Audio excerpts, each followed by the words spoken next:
In this video, today we will see how to resolve the error code 18 if it is coming while downloading any app from Google Play Store. Now for this, you just need to go to the settings in your mobile phone. Now search for the app management, click on app management, click on the app list. Now in the app list, you need to search for the Google Play Store. Now click on the Google Play Store.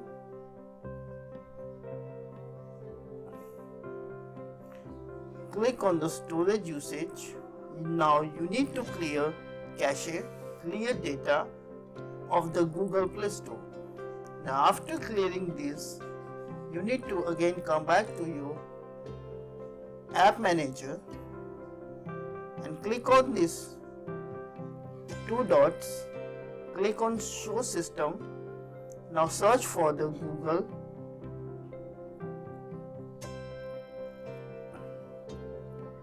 Services Framework.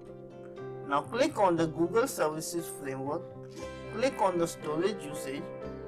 Now again you need to clear cache, clear data of the Google Services Framework. Now you need to again come back to the app manager. Now you need to search for the download manager. Now again you need to click on the storage usage. You need to click on clear cache, clear data of your download manager. Now come out from the app manager and restart your phone. Your error will get resolved. Thanks for watching the video, and please don't forget to like and subscribe the channel. Thank you.